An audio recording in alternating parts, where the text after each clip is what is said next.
Greetings, ladies and gentlemen, and welcome to Addis Dialogue. And today, my guest is the one and the only Professor Aragowen Asafa, who's come back from the States, and we're going to spend some time with her talking about a host of issues unfolding in Ethiopia.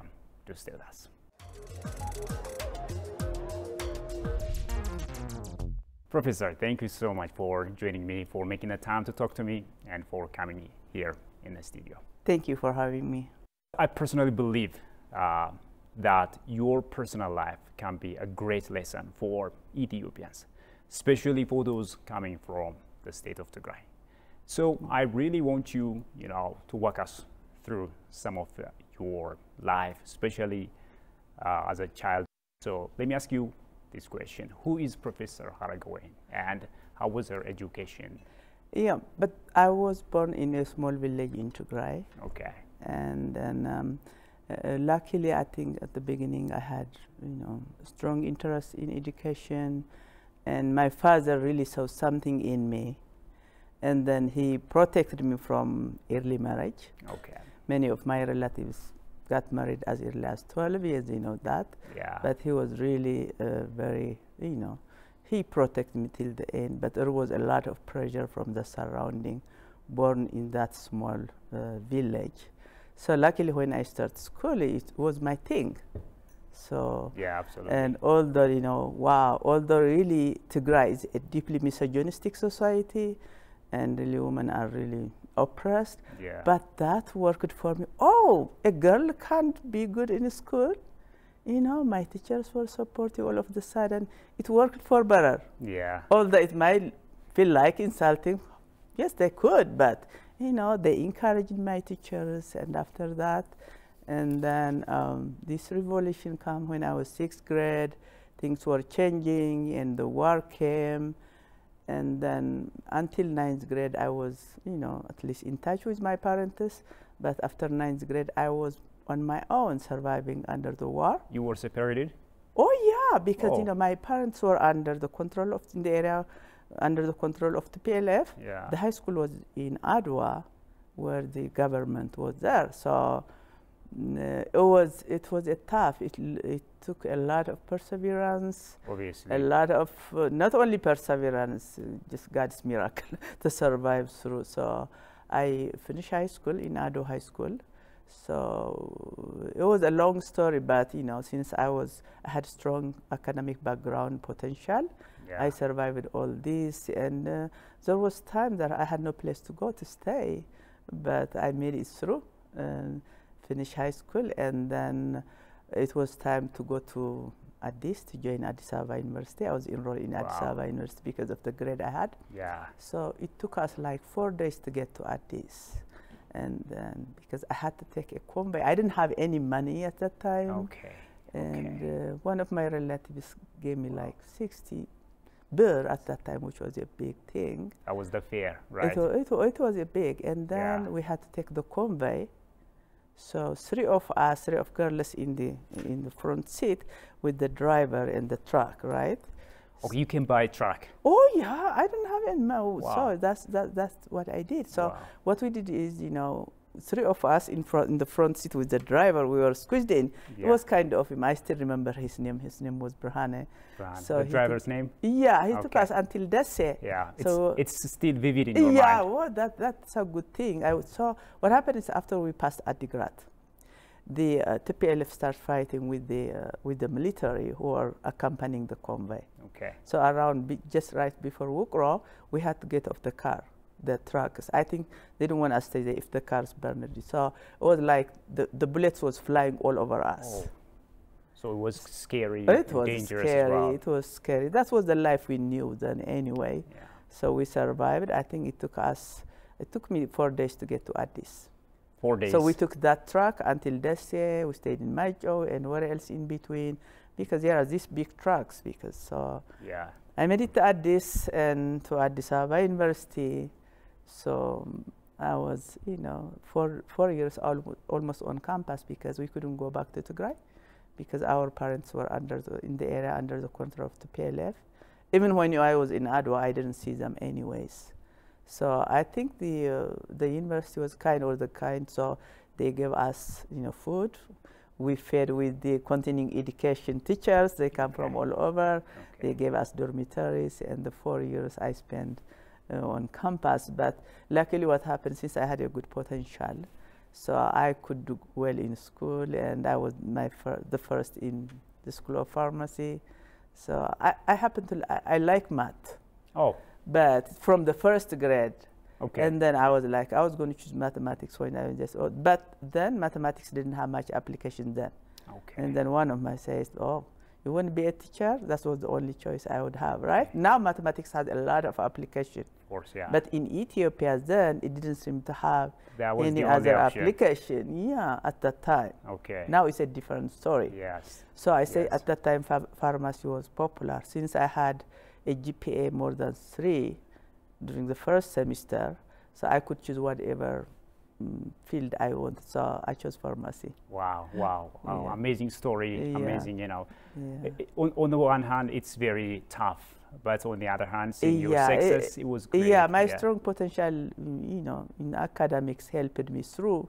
And also, I saw not good things when I was there, so I had to focus on education. I don't want to be involved in politics, because I see in the daytime there was the rhetoric started when towards the end of 10th grade. And then what happens is, in the day you cross the body, but at night the PLO also comes, our teachers and others, in the name of EDU sympathizers. Yeah. And Yeah. the PRP. Yes, yes, So, yes. so I don't want to be involved in any politics. So I stayed away as much as until today. Yeah. Even I don't call myself politician now. Yeah. And now I'm pushed to the end. So I have to speak out to the extent that it seems like I cannot even breathe. Of course. Unless I went down and lie with them and chant genocide and rape. Yeah. And I know firsthand whether that is true, because pre-war I was in Tigray for a year and a month, and 2 years during the war. I know what actually was on the ground without any bias. Absolutely. I didn't have any reason to be biased. I didn't Yes. have economic interest. I Yeah. didn't have political interest. When you have, and then after 26 in the United States, I lived with all the communities in the world.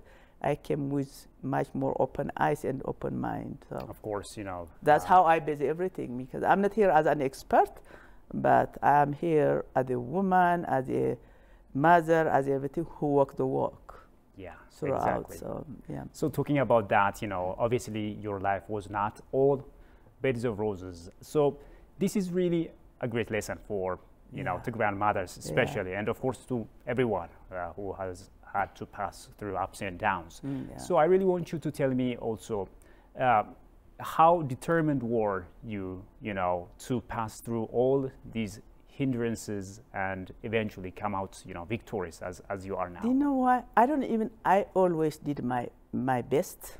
I turn every stone possible with the knowledge I have at a time. You don't always have all the knowledge, but I always consult my conscience and my God.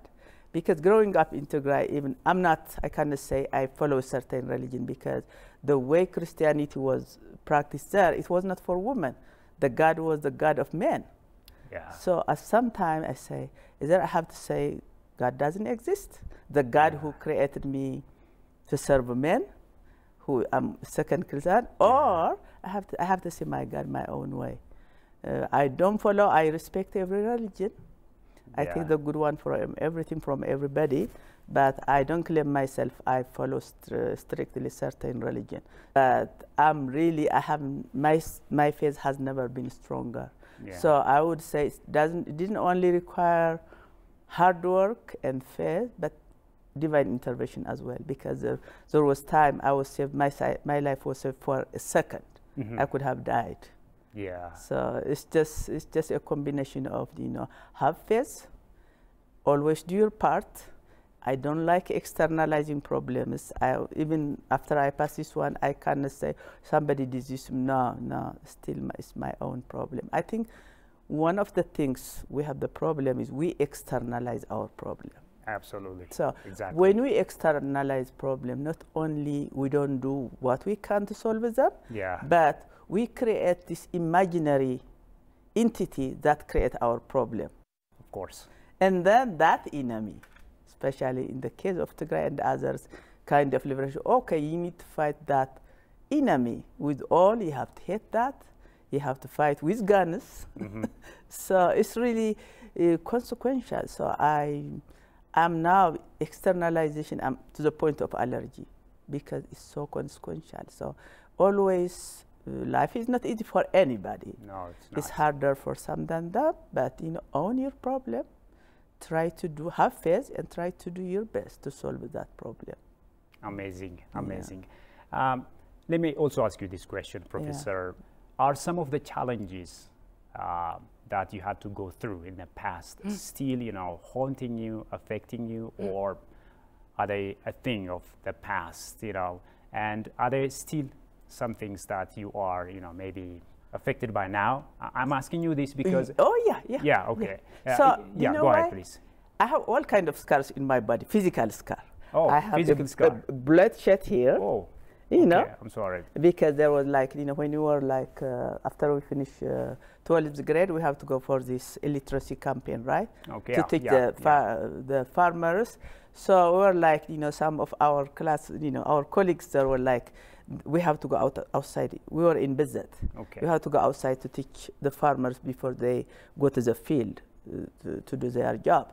So some of the youth with us used to take guns from the police to protect themselves. They are youth. They are all over the guns.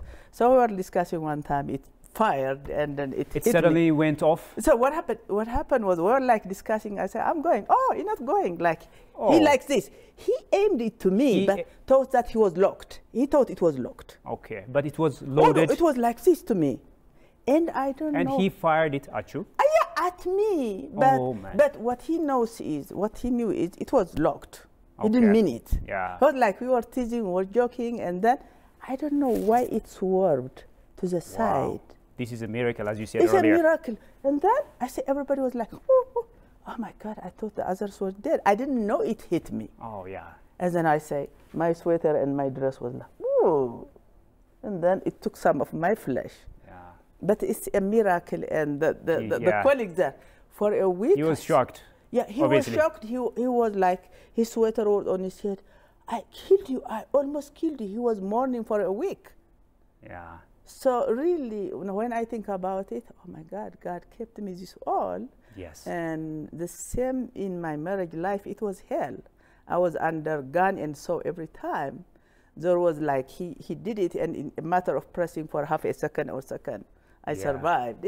It's just, my neighbors would say, when we hear the gunshots at night, we thought we were dead every time they hear. Yeah, he still remembers that kind of... No. My children's father. Oh, all right, He had the gun and the saw. Yeah. So in Addis, what I'm talking is in Addis. Okay. So I was under that gun. Oh, yeah. So I survived that, almost near hit, right? Yes. And then one of my teachers said, every time we hear a gasha at night, we think you're dead. Yeah. So I passed these all things, but never had scar in my head. I feel like, a success story. Because what are the miracle for me, I consult with my consciousness. My God, I always did my part. Yeah. And then after that, I used to cry a lot, but never touched my head. Yeah. So it's really now, even I'm not bitter with life. I say, God, thank God, I passed all this. It's not only, didn't require only hard work, but your blessings. I'm here.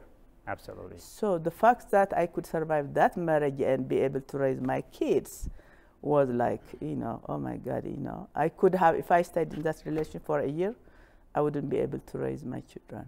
Yeah. My children wouldn't have mother. So I say you hike a big mountain, and at the end, it's hard, but if you liked it. I don't know if you went for hiking. Yeah. I went only one time, serious hiking, but it was round trip, 5 hours. And after that, I feel my body light. That's how I feel now. The end result. I'm the lucky one. Yes. I'm here to tell the story if needed, I'm to tell everybody who is in hardship, if I can make it, anyone can make it. It's my advice. Okay, sorry. So I don't feel bitter in life. Yeah, yeah. Yeah. You know what? You shouldn't Yeah. also, because Yeah. bitterness and also No, I never- revenge. It's not good. Obviously. I never have time to even Contemplate nurse it. my wounds. Yeah. I just continue. Yeah. Absolutely. Let me also ask you this. I was looking through your Facebook your posts, and I found out that there are some elements that are still trying to, tarnish your image in one way or the Yeah. other. Despite what you've been through, now you are a successful woman. But on the other hand, there is this thing still haunting you. Yeah. So how are you gonna manage this, and how do you cope up with it? No, I know myself. My life has never been controversial. Yeah. I never been in politics. As a woman, I respected myself. I respected others. Ask my classmates just 40 years ago. They tell you the same thing. I'm the same person. I don't have. I always, although I don't open, I'm pushed Yeah. to speak up. I know my surrounding. I'm focused. I was a mother. I was, a student. I was everything. So whatever they say will never touch me. It doesn't describe me. It doesn't define me. It doesn't matter. I see. Yeah. And it's not easy. This character assassination is deep in the culture. Yeah. I think everybody knows what's that. But anything shorter than killing, I'm fine. I'm strong enough. I know what I am doing. I know who I am. Yeah. None of the things they are saying doesn't define me. Those who know me closely know who I am. And you are And I don't have to explain it either. Yeah. Because I know who I am. Exactly. Exactly. As someone coming from the state of Tigray, Yeah. now that you are here in Ethiopia and you are, one way or the other way informed about the living conditions of the people in Tigray, how do you describe the living conditions of the people in Tigray as we speak? It's horrible. It's horrible. Not only during the war, before the war, I saw a poverty, Yeah. a youth, and the substance abuse. What happens is I know the society from, From the very childhood. start. Yeah, I've been in touch. I Yeah. know where it started. I know pre-revolution there was much more decency, all that. And when I went in between, I saw how the culture changed. The woman's thing never changed. It's the same thing. You have to carry the burden. The woman carries the burden. Yeah. There is still this prejudice. Oh, between- no, the misogyny is, Yeah. Tigray is the most misogynistic. Women have no, even from the saying, the songs you see, women are there to serve men all the time. If you see, going back to the songs, Yeah. it's all about men. It's also all about war, right? Yeah, it's about war. Sincerely, it's about war. Yes. That's why, especially women, if women cannot be mothers, Yeah. the most secured and high responsibility. And then what else? Because to conform to that misogyny, Yeah. to be called hero, they have to give up on motherhood. Motherhood for me it's not only a big responsibility, it's a sacred responsibility. Exactly. You nurture that baby, you bring, and to be called hero, you push that child to war. Starting from the PLF number one. And that's why I don't want to be harsh on the PLF. This is a product of that culture. Yeah. They were like many of them were teenagers, underage, under 18. They were like taught somebody is, enemy of Tigray, made Tigray to stay behind, not developed. Yeah. And they were given guns, and it was danced for them, and they went. And then some of them came back, luckily survived. That's why I say, let's look into the social issues.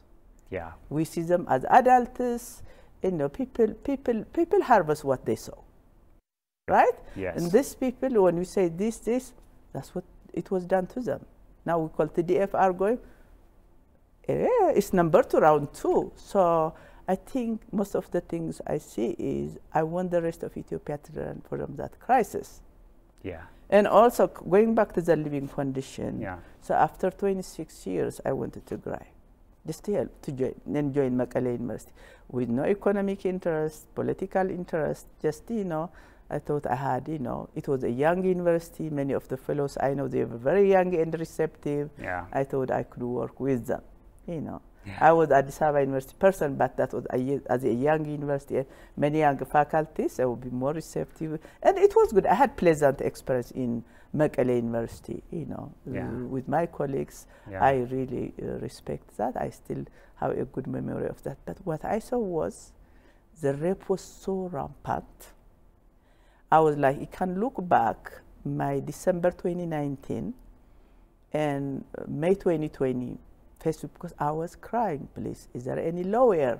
It was like as young as 8 months old, a 4-year-old boy. And in December 2019, there was this Enlightenment Forum by Mekelle University. Yeah. The topic was gender deconstruction. What I heard there from the physicians, the journalists, the activists was like, for 2 weeks when I wake up, my eyes would be full of tears.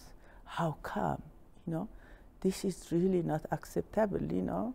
There was some when I was growing up, you know, they would abduct them when they want to marry them, when the parents are not willing to give them. That's the only thing I knew. But it's a totally different story now. But what I saw after that, I never heard of this one. Yeah. I don't know, maybe there was little, maybe there was no communication, but it was like, what is going on? And people are used to it. When I just talk to them crying, oh yeah, they add some more stories. Really? So wow. It was like, you know, and in May 2020, I think now the post was, I think, May 13. So I went someplace and got a data. I don't want to mention that place. Okay. Within a month and a half time, 123 hitsanat, but children. Yeah. We're not talking about that, was reported raped. And when they were children, it's really outside the family. So you can imagine this is a fraction of what really happened. You can imagine. This is the tip of the iceberg. The tip of the iceberg, if 127 reported, yeah, it's just children. Infants, children, yeah. Yeah, and then if it's children really outside the family. Yeah, it's shocking. So it's shocking. It was there. Just you can check back. Yeah. And then the use was like there were 3 types of gangs, like Salsa Alam, the third world. That means I asked him about this third world. Is that mean it messed up because they were with drugs, messed up with drugs? And then there was like other 3 total gangs, and all the people would brag. Oh, do you know why beer is sold for 7-point-something billion? Really? So how many minds it's numbing? Yeah. And the alcohol doesn't come with itself. There are some other substance abuse. There is some, you know, sexually transmitted disease that with comes. So it's the rampant, and you know, as you know, also many of them, a couple of million live on aid. Yes. So it's just, you know, the Tigray people, you know, after 17 years, and then they told them somebody was your enemy, Tigray was backward. How about the last 30 years? So it was not external people, right, that put Tigray behind and poor. Yes. So now at least they would have wake up. It is suicidal, you know. Yeah, I don't know. It's suicidal, and I don't know, is war addicting? What's going on here, you know? I see people romanticizing war, and especially in the 21st century, war solves nothing. Yes. They need to tell their children it's the pen and the pencil which liberate it, not guns. Gun takes the precious life away, destroys everything. And I think the ugliness of war, nobody should have known more than the Tigray people. But unfortunately, it's the other way. It is the stark truth. They still are, you know, just holding to the gun. Yeah. Knowing that it didn't do good for them. Exactly. Yeah. This is not to mention, you know, many mothers are being bereft of their precious youngsters, children. Yeah, but you see them on TV. They are like the heroes. You see, you know, the war operations are named after mothers. Where in the world is a war operation named after mothers? You see how, you know, the culture is really changed to the negative one. That's, you know, what would the rest of Ethiopia learn? Yeah. Let me come to you, Professor. Yeah. You know, now, fast forward now to the present. You are a respected professor and also the proud mother of Hermela Aragawi, the famous But journalist. Here, I'm not here as a professor. Okay. And I don't represent any organization. Oh, yeah, I know. Yeah. Understood. Yeah. So, talking about your daughter, Hermela Aragawi, let's also talk about her, okay? So, how would you describe her, you know, especially can you walk us through, you know, how she was brought up as a child, and can you tell us some of the special features or characteristics of Hermela Yeah, she Vergara? didn't pop up suddenly. I mean, the opportunities, I think God has a purpose in everything, right? She was Absolutely. pushed to the end. Oh, So when I went there for graduate school to the United States, I left her like she was 6 and her younger brother was 4. okay. So it was a tough choice, but the right one. First of all, if I stayed in that relationship, I wouldn't stay alive. My children wouldn't have a mother. So they were to part of raise the them. sacrifice that Yeah, you gave. I don't talk the details of that All right, for okay. the sake of them. Okay. At no fault of theirs and mine. I raised them without a father. It was a hard job for me, but the Obviously. alternative was like death. They wouldn't have a mother. Obviously. So a year after, I was like, when I said, do you have a mind? That was the only time I questioned. Did I do the right decision as a mother? That's why I couldn't imagine people pushing their children to war. If something happened to them, am I being selfish? Did I, when I decided to come to go to school? But when I went, I say, first of all, I have to run for my life to stay for them. Second, my improvement is their improvement. Yeah. So I had to bite my teeth and go. But when I went there, I was like questioning myself. That's the only time I started going to counseling in my life. Oh, wow. Although it was the right choice, I knew the right choice deep in me. But what if something happened to them? It was like the question, would I live a real life? Yeah. So as a mother, it wasn't that off. Okay. But I was like really stressed. It was a decisive moment. It was a decisive moment. But luckily, I worked hard, and after a year, I took them. Wow. And I even sent for their father the I-20 because I said, God gave me the opportunity, whatever I did before to continue my education, I wouldn't use this opportunity to run away from that. But God answered. Okay, would you want to die or, where you have been, I got the answer. So they gave them the visa and they didn't give him. Oh. Yeah. Okay. In a way, it liberated me. I did my part till the end, knowing that if you want, I would be under that thing. So it wouldn't work for the family, but it fails. So when you do it in good faith, with clear conscience, it liberates you. Yeah. So after that, 5 and 7, in University of Mississippi, there was not even any Ethiopians around. And in that place, like less than 30 years ago, there was one black student who was accompanied by black police to go to class. Wow. This was historically a white research university. Oh, okay. So, but you know why? Everywhere, the ones who took care of my kids for me to attend graduate conference are the native white Mississippians. Wow. Some of them even never left their place. Wow. That's why there is good in everything, in everyone. We care regardless of our color, what language we speak, the gender, we care each other. It's a matter of choice. Yes. So if you look for love, it's everywhere. We care about each other. If you look for division, it's everywhere. Until the family level. Until the family level. So that's why my choice was we lived with everybody. We didn't talk politics, coming to how Hermela was raised, the environment. It was an intellectual environment. The list were like graduate students. So I also, knowing my experience, I wanted her to be free. Yeah. I never dictated what they would study. Do whatever you do. Study whatever you want. I don't live your life. If you want to dance, dance, but dance well. Yeah. So Hermela she used to say, I want to be the voice for the voiceless. Wow. When she was little, she would take my high heel shoes. Sometimes, she would walk on them. At some point, she was interested in modeling. Okay. And when she was 8th grade, I put her in modeling school. She had that certificate. Wow. And she said she wanted to be journalist.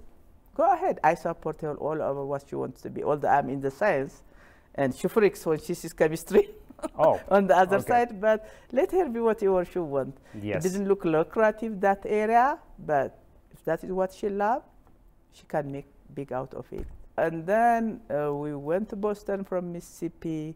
She wanted to go to Emerson College, which is a small liberal arts hands-on on broadcast journalism. That's what she did, and I supported her all over. And she's successful. Yes, successful. Globally, she's well and one acclaimed. thing, Yeah. yeah, one thing is we never talked politics because I didn't have time. I didn't have even coming out of this abusive relationship I didn't have even time to nurse my wounds. Yeah. Because can you imagine having 2 little kids. I'm a PhD student. It's intensive, laboratory intensive. I stay in up to 12 hours. Yeah. I had to go home, continue in the kitchen. But knowing that I'm doing whatever, I'm taking care of my responsibility selflessly, I had a lot of energy. Absolutely, absolutely. So, yeah. You know what, Prof, talking about Hermela, she takes after you in everything, I think, be it your stance, whatever. Yeah. On the other hand, I know also you have a son, and he has a completely different stance. So can you walk us through some of these things? So what happens is, for the first time, she was engaged in politics because I was trapped in Mekelle during the war. So she was worried, and then they talk about this genocide. She trusted CNN more than anything else because she thought, CNN has the same standard like America, right? She didn't know that they have 2 standards for the developing country and for them. So after that, she figured out by herself because it's her field. Yeah. And that, but he's a computer science. For him, it's a new finding. All right. And also that genetic thing works, I guess. She is more like in behavior, she looks like me, and he's more like up to his father. His father was more into politics as well. So I don't know, it's just, they have their own, because I don't dictate them in any way. I raise them free things. Yeah. I don't tell him what to do and not to do. Yes. The same with her. Yeah. Because I raise them with freedom to have free thinking in whatever they choose. So he's with them, they are using him, especially if you see these few days, it was like he was smearing me all this. You can imagine, he knows me deep, but that's what it is. That's what the culture has been. Yeah. I'm not surprised. This character assassination is deep in that culture in the past decades. It wasn't there before, I don't know, when I was a child.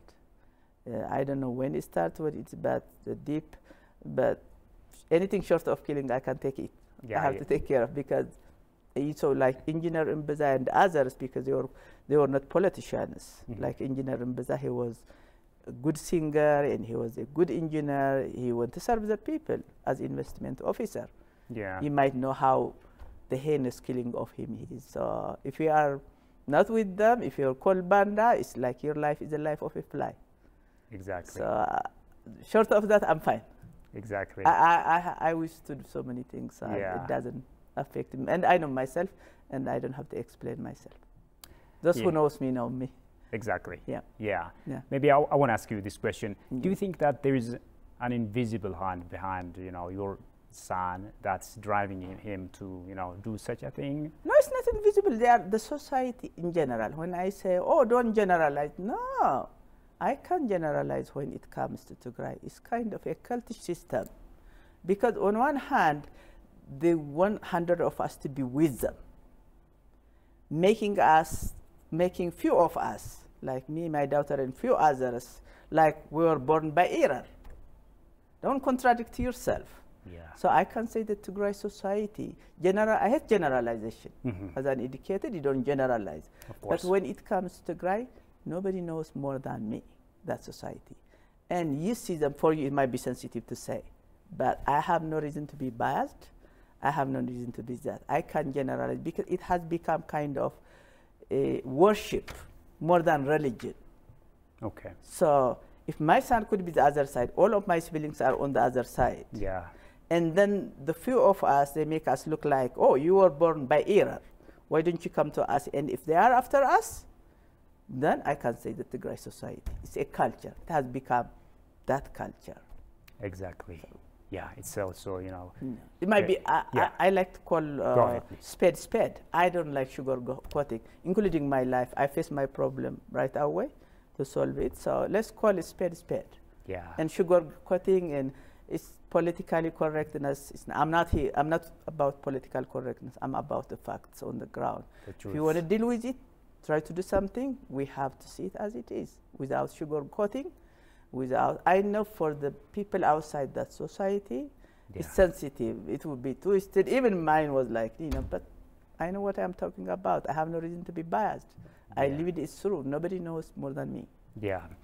You know what? Apart from this tarnishing of your image and raising your son Trying to against tarnish, but they can't. exactly yes, Yeah, among yes. them. Thank you for that. Yeah. Yeah. I think are they interfering in your son's personal life? As part of their move Yeah, I to think that he had a white girlfriend, an engineer, very strong, very supportive. Now he's switched to a grand girlfriend. Oh.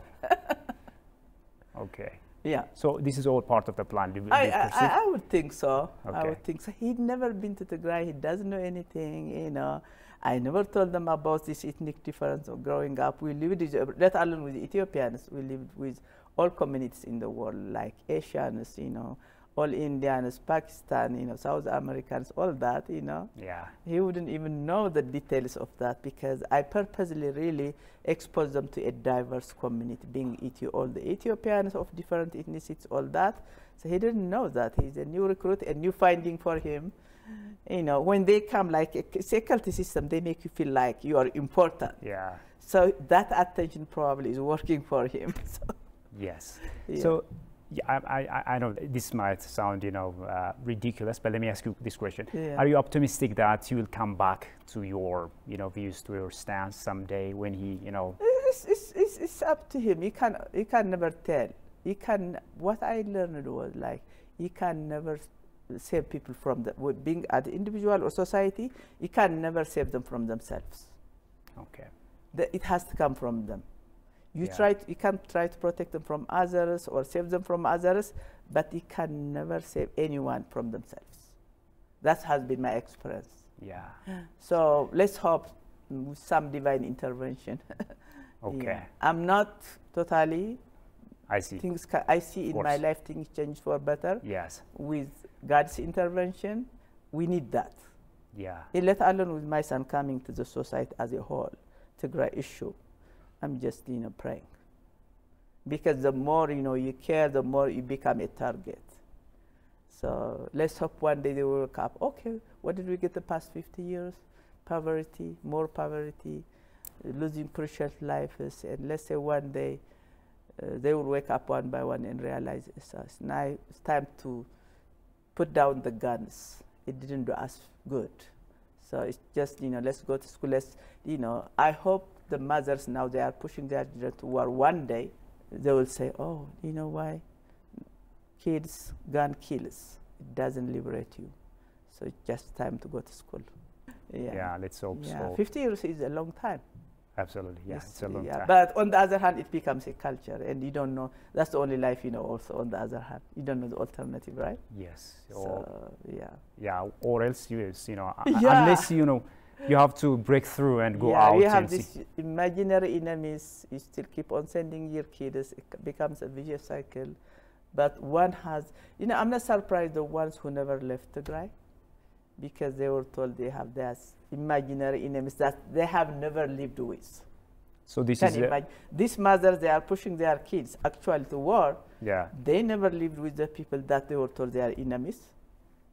Do they know? They never left Tigray. This is part of this political That's all they know. indoctrination. That's all they know, yeah. But what I'm surprised, the ones who know outside the country, the ones who are like sending their kids to school, they are in a safe place, they are funding this war.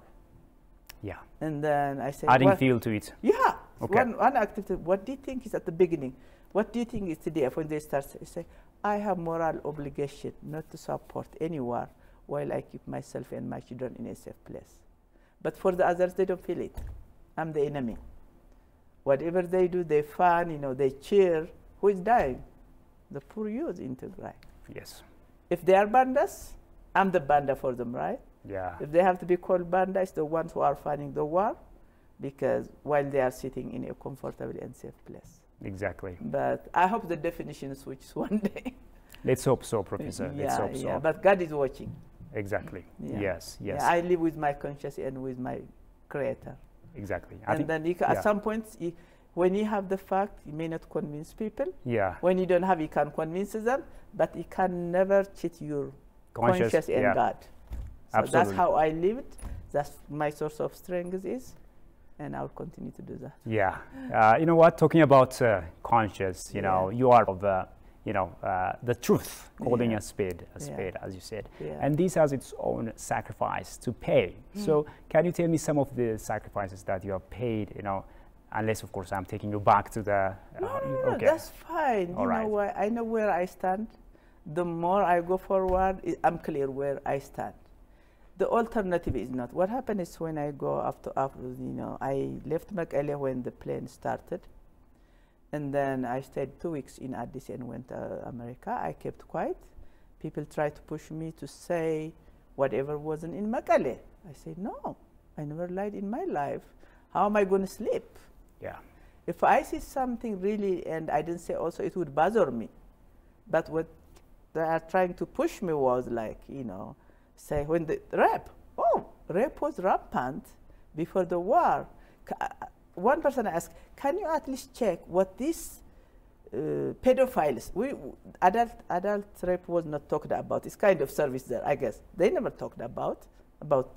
It's taken for granted. It's taken for granted. You remember I'm sure there was one police officer, they didn't allow even rally in Mekelle. So it never was, this I was talking about was the children. Yeah. So if they could do this much during the peacetime, when there is power vacuum, imagine what these pedophiles would be doing in Tigray. Yeah. Nobody cared about that. One day I told you, can you? No, that is Biltsaginnas. Oh, no, you are a politician then. I'm a woman. Even doesn't matter who does it, even one more rape is painful to me. Now they are trying to paint me as if I support rape, right? Yes. As a woman, as a mother, no matter who does it, one more rape is painful to me. Yes. You know, unlike what they are trying to paint to me. But what I'm saying is, if they did it, it's right, right? Yeah. If they claim, some outsider does it, it's a rape. They don't care about women. I feel so insulted when they try to use this reenacted video and put it in their political playbook. I felt insulted as a woman, knowing that what was there on the ground, thinking that what these pedophiles and rapists were doing during war, right? How much more damage. Yeah. So if they cared about rape, they would have cared. I was crying everywhere, there, talking to everybody. Nobody responded. Yeah. So that's why, you know, about the rape, the same about genocide. We know what genocide means. Of course. Genocide means it's not genocide. What happened, you know, if the same happened in America, would we call it genocide? No. And genocide doesn't limit to the war area. All over Tigrayans in the country would have been haunted, right, and killed, right? Exactly. So I think there could be war crimes, or I'm not a law person, but a little thing I know. So they could call them war crimes if there is one. But the UN concluded there was none after the government left, so makes it even clear, right? Exactly. So, but they still want me to go and chant genocide with them. They push me to the end. I am naturalized American. I gave up my First Amendment right. I went and kept silent. My silence, my giving up my First Amendment bothered them. And then they went after me. They made her, fire, not fire, just lost his job because of them. Okay. So thinking that probably they thought she would go with them and, as jobless, lie with them, but that's not how she was raised.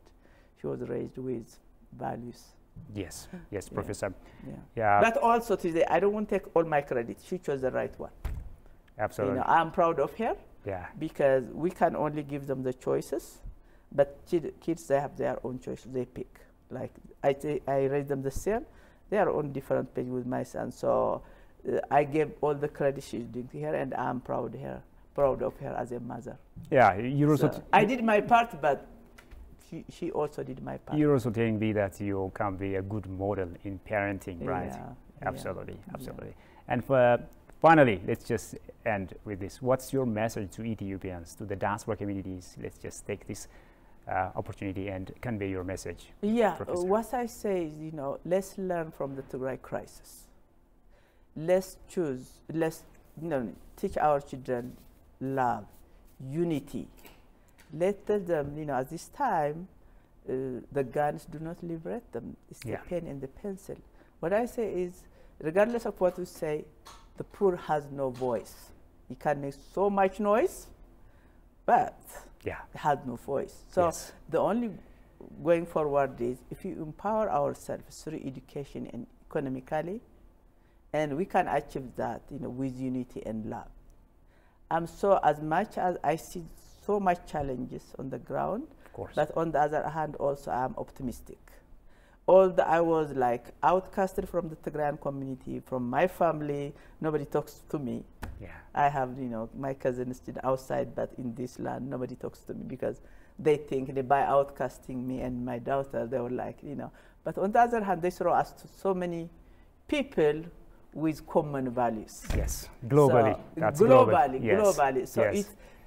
when you are really pushed, when you are treated unfairly, God listens and use it for better. So I am hopeful. I'm meeting so many people with common core values. Yeah. We can come together. And I say the world is like a buffet of food, right? Yes. If you want hate, there is hate.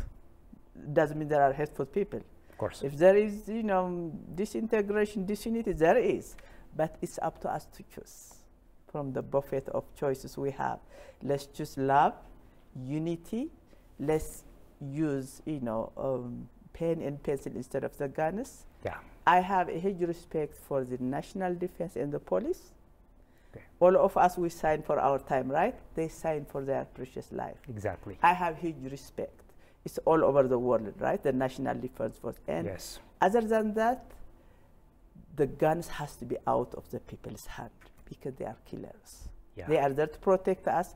We make the job easier for them too, for our military and police. Let's just focus.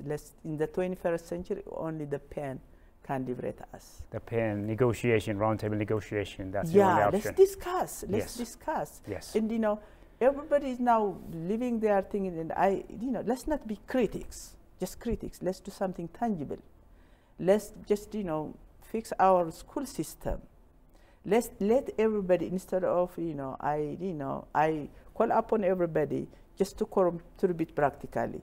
It's easy to criticize and see, Yes. and then knowing how much challenge we have. I'm not into critics. Let's do something tangible. If there are physicians in their field, in every field, and then when you are involved and if there is any challenges, can speak about them. Otherwise, those who sit on the side and just criticize as if it's easy, that's very destructive. Sometimes it furnishes the problems. It doesn't help. Please calm down, and instead of just being critical, just do something, contribute. Point your fingers of what can I do myself in action.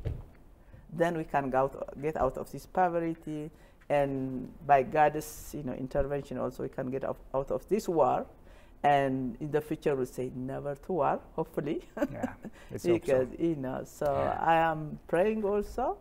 So let's just come together, and please, parents, just teach your children love and unity, and that's why it takes them everywhere. Let alone in Ethiopia, this world is becoming a small village. Yes. They're not limited to Ethiopia. If they are empowered themselves economically, educationally, they can go. They are world citizens. That's what I feel. I can go anywhere and do that. Wow, Professor. Yeah.